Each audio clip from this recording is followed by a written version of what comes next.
Yo, what up? This is Ricky from Team Project Attraction, here to give you elite dating and lifestyle training advice. This is my boy Alan. Alan, say what's up. Hey guys, how's it going? I'm Alan.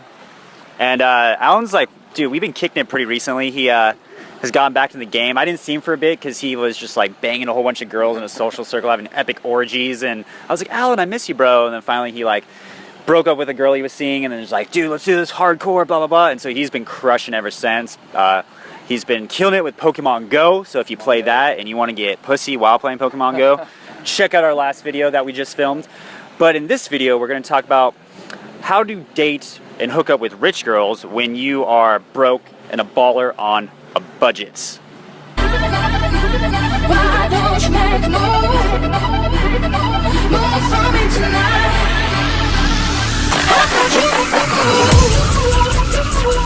So, this year, I've been putting a lot of effort into Project Attraction, but a lot of the investment has made me kind of broke, man, to be honest. I've been going out and reinvesting all my money, so to make dates or date a lot of girls, it gets kind of expensive, man, so you got to get fucking resourceful. So I've learned a lot of tips myself, and I'm sure you have too, so we're going to kind of talk about our top 5 tips that you can do to have awesome dates, have an awesome life. But maybe, let's say you're kind of building a company, you're an entrepreneur, you're in college and you don't quite always have funds to go on dates, what you can do to maintain a baller-ass lifestyle on a cheap budget. So my first one is, and this is one I've actually started recently doing, is doing barbecues at the house. So a lot of times I'll meet a cool girl out and I'm like, and like recently I haven't been drinking either. So I'm like, what do I do? I can't go to a bar, that'd be awkward. Like, what should I do? So I've just been inviting them over and being like, hey, I'll cook you a meal, like let's barbecue, you know, do a masculine type thing. Yeah. And it's something I enjoy too. I'm like, do barbecue. So it's not really to like please the girl at all. I know she'll enjoy it because that's what girls like and it's offering value. But really it's just something I like doing, and then she comes over and joins me with it. And why I like that is because the invite, I'm offering value. Like if someone's like, hey, here's a free dinner, you're going to no doubt be like, okay, like it's going to interest you. So that's like giving value, and then that benefits you because you have the logistics. You're right there, it's good to go, and then you just kind of amp up the sexual tension, and your bed's like 2 steps away. So that's the one I've been finding really valuable recently, especially summertime. Barbecue is great. So I'm like, come over for a barbecue. So that's really key. So what about you? Nice. Yeah. Right now, I don't really have my own place. So back when I did have my place, that was an excellent one. Okay. For me, technically, I like to bring them along to something I would normally do. Right? Because it can show her like a glimpse of your life. Yeah. A little bit.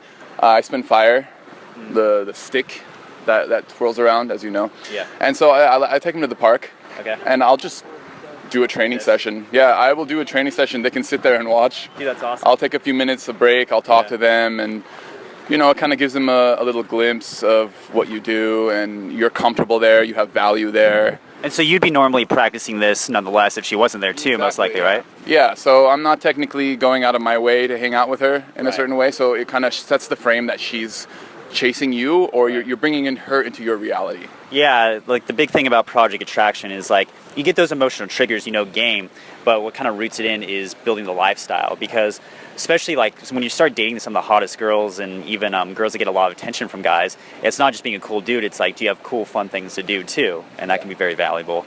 So if she likes fire spinning or that's something cool and different, that's actually like a bonus, you know, that you can use. Definitely.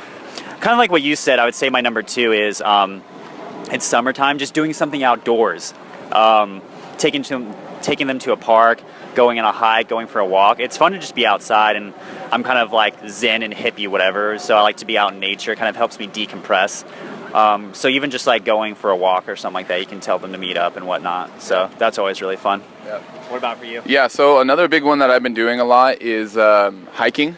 Okay. I know you said that earlier, but that's like huge. Okay. If you can get the girl to agree to go on a hike with you, you know, typically it's about a 1, 2, sometimes 3 hour investment, which can be a little, you know, most girls may not agree to that. My typical take is, I'm kind of new to the hiking scene, and will you show me a hike? So like that makes them a little bit invest, you know, which hike should I show him, blah, blah, blah. And then you have a good solid 2-3 hours there where you're getting to know the girl. You don't even have to try to make any moves or anything. It's just, it happens automatically, right? Yeah. You're going on an adventure together. Right. Shit will always come up. Something new will always come up, obstacles you go through on a hike, you go through rivers, you splash water, I don't know, whatever. That's been a killer for me. Yeah. A lot of these things too, it's like, because girls, why they shit test you is they want to see if like you're a guy that can like protect them in situations like that. Masculine energy is like, can you be a man of action in the right situation? So something like hiking, even though it's simple, where you're just leading, it's like, can you get them out of a situation? Or like, oh, like, where do we go from here? Just leading them the trail. Just those little indicators that you're a man that's a leader, that they will follow. Yeah. So the next point that I do sometimes, I teach yoga. Okay. And I like to have a couple mats available. Okay. If I take them either to my place on the balcony or the park, I'll just set it out. I'll be like, let me teach you some yoga poses. I should try that, because that's actually one of my qualifiers. It's like, do you do yoga? Because I love yoga. Yeah. And then if they don't, I kind of bust their balls. Or if they do, like, I just like automatically like try to get them on a date or whatnot. Exactly. So, but I never actually do yoga with them. So I should do that. Good. It's because you're also teaching them something. Yeah. Right. So you're the authority figure, the top. And that's always the good way to be, right? Right. So if you're introducing them, another one is just if you're hanging out with friends, for example. Yeah. Bringing her into your group of friends. Yeah. You're the authority. You're the only guy she knows there. Mm-hmm. It makes her kind of like cling on to you. Mm-hmm. Anything where you're teaching her something is amazing. Cool. Yeah. Cool. So the last one, and this is one I've used a lot, and it's funny because actually my roommate, we kind of laugh because I've been pulling a lot of girls home recently, but he actually has a better lifestyle than me. He's a little bit older than me, has made it, and he's able to take girls on very lavish dates. Like he takes them to Bainbridge Island, takes them for sushi, drives the Lexus out, and I'm like, damn man, that's sick. But I've been doing just being really successful on Netflix and chill dates. Nice. Now this is the difference why most guys fuck up and how you can succeed if you're a high caliber man, which you most likely are if you're on Team Project Attraction, is I frame it, before I invite her over for this, I frame it as I'm a busy guy. Like I'll send pictures of me like working at the Columbia Tower or whatnot, and I'm just like, yeah, busy doing this. So they know I'm a busy guy and I have pursuits and ambitions, so I come from high value.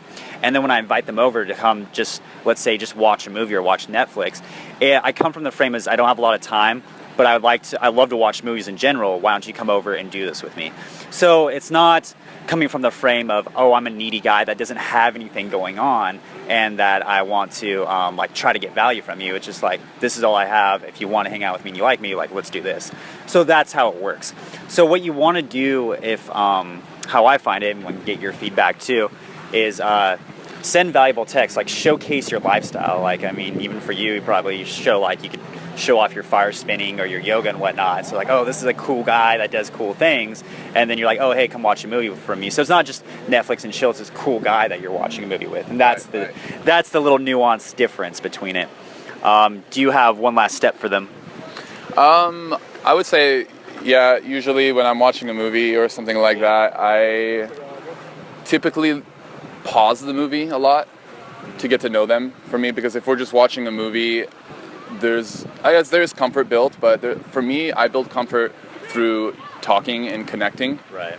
So I like to watch a movie, pause, get a little closer with the comfort, and then when you replay the movie, you can escalate physically a little bit more each time, right? Yep. So you pause, you talk, escalate further, and it just speeds it up really fast. Yeah. There's no downtime, there's no, oh, what do I say?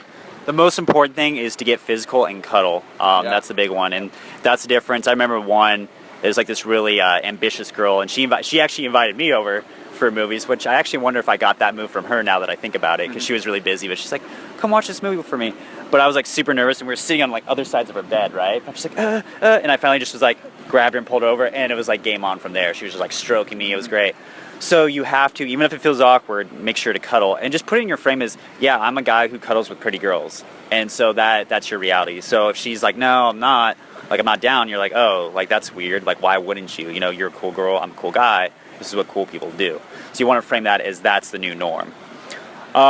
Real quickly, just to wrap this up, is I wanted to share this story. You know, we talked about pulling rich girls out on a budget. A lot of it comes to your mindset. So to add to this, one of my best pulls actually was this rich girl I pulled from the U District, and she was visiting there. And I remember that time I was living in this small little like loft in Seattle, and the whole time she's giving me shit because she was like, oh, like she was like being really arrogant, you know. But I used to bust her balls about, you know, like, oh, it's daddy's money. So I remember when I finally took her to my place that night, she's like, oh, this is your place? This is this tiny apartment? And she's like, yeah, this is as big as my room.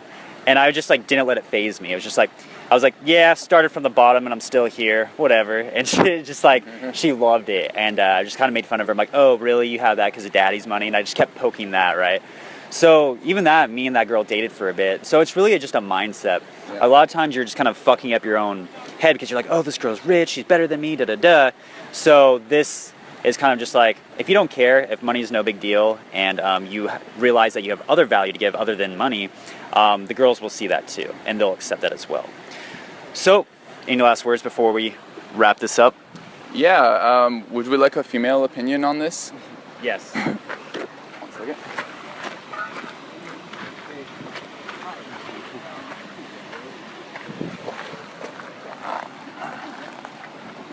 We need a female opinion. A female opinion. What's your name? Ashley. Hi, Ashley. I'm Alan. Ricky. Nice to meet you. Nice to meet you. All right, so we're filming a video right now on dating on a budget. Okay. All right. So if a guy takes you out to, let's say, a dinner or the park, something cheap, does it really matter to you? No. It doesn't, right? No. What's a good date for you? Like, what does it entail? Oh gosh, you shouldn't have led with 2 examples of dates. Because now she's gonna. Well, because I do like dinner and parks. Oh, so hiking, you know. What if you had to choose one, either a park date or a dinner date? What about an outdoor dinner? Oh shit. Yeah. Why don't you cook the dinner and he'll pick the park? I don't have a working kitchen. He can Just cook. hot dogs. Just barbecue it. If he wants to barbecue for Do you like me, barbecue? What if yeah. he invites you over for barbecue? Yeah, that would work. That would be fine. Yeah. If he did the majority of the cooking. Okay. What if he invites you to go hiking? Yeah, that'd be sick. Walk outside? I walk everywhere. I don't have a car. Yeah. Perfect. So I like you. There you go. I'm really easy to please though, so I'm not necessarily a typical female. Okay. But you know, just being genuine is what really matters. The date Absolutely. doesn't matter. Yeah. So Have you ever had like a guy try to impress you with like a very expensive like dinner or whatnot? kind of. Yeah. I mean, maybe I was already impressed. It was my boyfriend, so he was just being nice. Yeah. Yeah. Okay. All right. But yeah. So he took you out on dinner for the first date? What was our first date? Yeah, actually, kind of. Fort Oysters at a really nice restaurant. Okay. Yeah, that was fun. That was cool. Unexpected. What was the most awkward date you've ever been on? That's a really good question. What was the most awkward date? I can't think of it, honestly. Okay. But I usually just don't date people I don't like. Yeah. So I just avoid that situation. Okay. Yeah. Cool. Yeah. I'll get back to you guys if I think of a good one. Well, there you have it. And thank you for being such a good sport. Appreciate it. Mwah. Well, there you have it. So the next time you're thinking about a date, you don't have to go big and extravagant. Keep it simple, keep it genuine, and you got it. Peace.